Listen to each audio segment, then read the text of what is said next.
ఇప్పుడే ఒక బ్రేకింగ్ చూస్తున్నాం సతీష్. వాస్తవంగా కరాచీ పోర్ట్‌లో భారీ ఎత్తున భారత్ దాడి చేసింది. ఒక massive attack on Karachi port అని చెప్పేసి ఇప్పుడే మనకు సమాచారం అందుతోంది.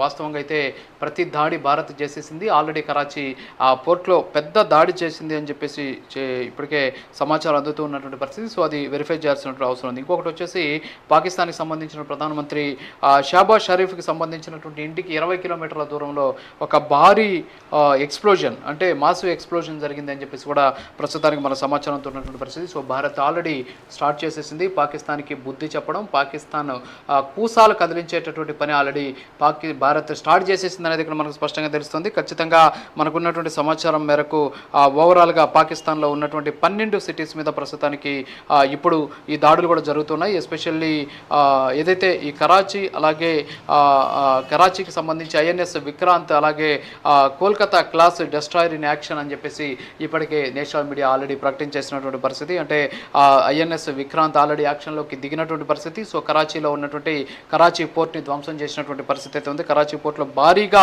పేలులు సంభవించాయని చెప్పేసి కూడా మనకు సమాచారం అందుతుంది. అలాగే మాసివ్ ఆపరేషన్స్ జరుగుతున్నాయి కరాచీ అండ్ లాహోర్లో అని చెప్పేసి కూడా ఇప్పుడే రిపోర్ట్ కూడా అందుతూ ఉన్నటువంటి పరిస్థితి. సో ఓవరాల్గా చూసుకుంటే పాకిస్తాన్ ప్రధానమంత్రి షాబాజ్ షరీఫ్కి ఇంటికి 20 కిలోమీటర్ల దూరంలో ఒక భారీ ఎక్స్ప్లోజన్ జరిగినట్టు కూడా ఇప్పుడే సమాచారం కూడా అందుతూ ఉన్నటువంటి పరిస్థితి. సో భారత్ కొడుతున్నటువంటి దెబ్బలకి ఒక్కసారిగా బెంబేలెత్తు పడుతూ ఉన్నటువంటి పరిస్థితి. పాకిస్తాన్ కేవలం ఏదో 4 డ్రోన్లు, ఒక 5 మిసైల్స్, ఒక 8 యుద్ధ విమానాలు తీసుకొచ్చి పాకిస్తాన్ ఏదో తాటాకు చప్పులతోటి బెదిరిస్తామని చూసింది.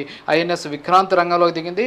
ఆల్మోస్ట్ పాకిస్తాన్ డిస్ట్రాయ్ చేసేటటువంటి లక్ష్యంతో ఖచ్చితంగా అడుగులు వేస్తే, భారత్ కానీ అడుగులు వేస్తే పాకిస్తాన్ కనీసం ప్రపంచ పటంలో లేకుండా పోయేటువంటి అవకాశం ఉన్నాయి. ఆ విషయం తెలిసి కూడా వీళ్ళు ఈరోజు దాడులు చేసి ఉన్నటువంటి ఏదైతే నష్టాన్ని కావచ్చు, అంతేకాకుండా ఒక ప్రమాదాన్ని, ఒక విపత్తుని తెలిసి వాళ్ళు ఈరోజు దాన్ని ఆహ్వానించినటువంటి సిచ్యువేషన్. సో మనకు అందుకుతున్నటువంటి సమాచారం మేరకు ఐఎన్ఎస్ విక్రాంత్ ఆల్రెడీ యాక్షన్లోకి దిగింది. అంతేకాకుండా ఏదైతే లాహోర్ అలాగే కరాచీకి సంబంధించి వాటి మీద ఎక్కువ పెట్టినటువంటి పరిస్థితి. అక్కడ భారీ ఎత్తున 12 సిటీలు అంటే పాకిస్తాన్కి సంబంధించి 12 సిటీస్ మీద ప్రస్తుతానికి ఐఎన్ఎస్ విక్రాంత్ గురి పెట్టినట్టు కూడా సమాచారం ఉంటుంది. సో ఇది వెరిఫై చేయాల్సినటువంటి అవసరం ఉంది. సో మనకు ఉన్నటువంటి సమాచారం ఇది. అంటే ఇది కూడా ఆల్మోస్ట్ మంచి అఫీషియల్ ఇన్ఫర్మేషన్ అయినప్పటికీ కూడా కొంచెం దీని మీద ఒకసారి దీన్ని మనం వెరిఫై చేయాల్సినటువంటి అవసరం ఉంది. అలాగే massive attack on Karachi port. So Karachi పోర్ట్లో ఒక పెద్ద అటాక్ జరిగిందని చెప్పేసి ఆల్రెడీ ఇది బ్రేకింగ్ కూడా వస్తూ ఉన్నటువంటి పరిస్థితి. ఇంటర్నేషనల్ మీడియాకి సంబంధించి కూడా వీళ్ళు రిపోర్ట్ చేస్తున్నారు. నేషనల్ మీడియాలో కూడా ప్రస్తుతానికి అది వస్తూ ఉన్నటువంటి పరిస్థితి. అలాగే ఇందాక నేను చెప్పినట్టు పాకిస్తాన్కి సంబంధించిన ప్రధానమంత్రి ఇంటికి 20 కిలోమీటర్ల దూరంలో కూడా ఒక భారీ పేలుడు సంభవించినట్టు కూడా తెలుస్తూ ఉన్నటువంటి పరిస్థితి. సో ఓవరాల్గా చూస్తే భారత్ చర్యలు ఇప్పుడు పాకిస్తాన్ని గగ్గోలు పెట్టేలాగా, భయాందోళనకు గురి చేసేలాగా ఇప్పుడు ప్రస్తుతానికి కనిపిస్తూ ఉన్నాయి. సో పాకిస్తాన్ ఖచ్చితంగా భారత్కి బదులు చెప్పక తప్పదు. భారత్ వేసేటటువంటి దాడులతోటి పాకిస్తాన్ చిగురుటాకులాగా వణికిపోయేటటువంటి అవకాశాలు స్పష్టంగా కనిపిస్తున్నాయి. రాజు ఇప్పటికే Pakistan air warning system Indian army already ధ్వంసం చేస్తుంది. అలాగే రాజౌరి సెక్టర్లో మాత్రం కొంచెం కాల్పులు ఎక్కువగా జరుగుతున్నట్టుగా కూడా ఇన్ఫర్మేషన్ వస్తుంది. అంటే ఓవరాల్గా అసలు పాకిస్తాన్కి తన ఇంటి పోరు తీర్చుకోవడమే చేత కాదు. ఏ దేశానికైనా సరే సైన్యం దేశం చేతిలో ఉంటుంది. అక్కడ సైన్యం చేతిలో పాకిస్తాన్ ఉంటుంది. విచిత్రంగా ఉంటుంది ఆ పరిస్థితి ఏంటో. అలాంటిది అక్కడే వాళ్ళకి సరి చేసుకోవడం చేత కాదు. ఇప్పుడు ఏమాత్రం బలం లేకుండా మళ్ళీ ఇలా కవించడం దిగటం, ఇక్కడ మన బలం ఏంటో తెలుస్తూ, మన బలగం ఏంటో తెలుస్తూ, మనకున్న సపోర్ట్ ఏంటో తెలుసు ప్రపంచవ్యాప్తంగా. ఇప్పుడు మళ్ళీ మా వల్ల కాదు, మాకు చేత కాదు అన్నట్టుగా చేసిందంతా చేసి ఎదుటి వ్యక్తిని రెచ్చగొట్టి మళ్ళీ ఈ విధంగా చేయటం ఖచ్చితంగా. ఎందుకంటే మీరు చెప్పినట్టు పాకిస్తాను ఆల్రెడీ ఇంటి పొరతో అల్లాడుతుంది. బలూచిస్తాన్ చాలా చిన్న రాష్ట్రం, చాలా చిన్న ప్రాంతం. వాళ్ళే రోజుకు 10 మందిని చంపేస్తున్నారు అక్కడ ఉన్న సైనికుల్ని. వాళ్ళనే ఏమీ చేయలేకపోతున్నారు.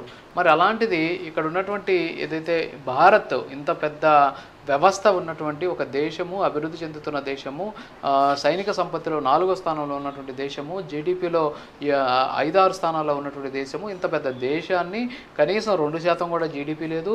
అలాగే సైనిక సంపత్తిలో ఎక్కడుందో కూడా ఆ ప్లేస్ కూడా తెలియదు. అలాంటి పాకిస్తాన్ వచ్చి అటాక్ చేయాలనుకోవడం నిజంగా అవివేకమనే చెప్పుకోవచ్చు. కానీ ఎవరిస్తున్నారు వాళ్ళకి సలహాలు తెలియదు. కానీ పాప అక్కడ ఉన్నటువంటి ప్రజలు అల్లాడిపోతున్నారు ఈ ప్రభుత్వాలు చేస్తున్న కార్యక్రమాల వల్ల. ఎందుకంటే ఇందాక మీరు చెప్పినట్టు అన్ని దేశాల్లో సైన్యం సైన్యం ప్రభుత్వం చేతిలో ఉంటే ఇక్కడ ప్రభుత్వం సైన్యం చేతిలో ఉండేటటువంటి పరిస్థితి. ఎందుకంటే అసీం మునీర్ అనేసి ఒక అతను చూసాం మనం, పాకిస్తాన్ ఆర్మీ చీఫ్. ఆయన చెప్పిందే వేదం, చేసిందే శాసనం. అక్కడ ఆయన ఏం చేస్తాడో కూడా తెలియదు, ఆయన కనీసం తలకాయిందో కూడా తెలియనటువంటి పరిస్థితి. ఈ దాడి జరిగిన వెంటనే, అంటే ఇది మన పెహల్గాం దాడి జరిగిన వెంటనే రెండో రోజు ఆయన కుటుంబాన్ని లండన్కి పంపించేసి ఆయన సేఫ్ జోన్లోకి వెళ్ళిపోయినటువంటి పరిస్థితి. ఇంకా ఆయన ఒక 4-5 రోజులుగా కనిపించడం, మరి ఆయన ఎక్కడున్నాడో తెలియదు.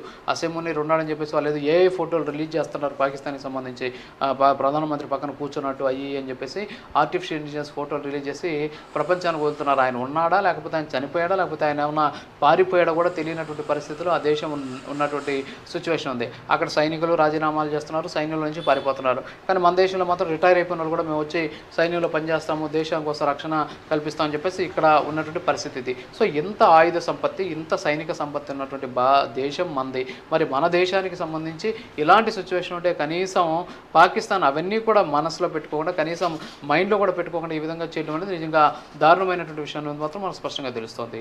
సతీష్, డెఫినెట్గా అంటే కరాచీ పోర్ట్ కూడా ఐఎన్ఎస్ విక్రాంత్ అటాక్ చేస్తుంది. కాసేపట్లో దీని మీద కూడా ఖచ్చితంగా పాకిస్తాన్ నుంచి ఒక అధికార ప్రకటన వచ్చే అవకాశం అయితే కనిపిస్తుంది. ముఖ్యంగా ఇప్పుడు భారత్ అదుపులో ఆల్రెడీ పాకిస్తాన్ పైలట్ ఉన్నాడు. అంటే మన ఇండియన్ సిస్టమ్ వచ్చేటికి S-400 అలాగే L-70 లాంటి అత్యాధునిక సిస్టమ్ వాడుతోంది. ఖచ్చితంగా అంటే ఇప్పుడు మన లక్ష్యం పాకిస్తాన్ కాదు, అక్కడ ఉన్న ఉగ్రవాదం. ఆ ఉగ్రవాదం మీద యొక్క స్థావరాలు గుర్తించాం కాబట్టి ఆల్రెడీ 9 ధ్వంసం చేశారు, ఇంకో 12 మీద వీళ్ళు అనుకుంటుంటే ఇప్పుడు వీళ్ళు వచ్చి వీళ్ళ లక్ష్యం వేరే విధంగా కనిపిస్తోంది. ఇప్పుడు దీంతో పాటుగా 12ని కూడా నిర్వీర్యం చేసే విధంగా ఇంక ఎలాగ రంగంలోకి దిగింది కాబట్టి అదే లక్ష్యంగా గురి చేస్తే అదే ఖచ్చితత్వంతో ముందుకెళ్తుంది అనుకోవచ్చా భారత్? ఖచ్చితంగా. ఎందుకంటే భారత్ చాలా తెలివిగా, భారత్ చాలా స్పష్టమైనటువంటి ఆలోచనతోటి, లక్ష్యంతో రంగంలోకి దిగింది. ఎందుకంటే భారత్ దాడి చేసింది పాకిస్తాన్ పౌరుల మీద కాదు, పాకిస్తాన్ ఆర్మీ మీద కాదు, పాకిస్తాన్కి సంబంధించినటువంటి ఆస్తుల మీద కాదు. భారత్ దాడి చేసింది ఎవరి మీద?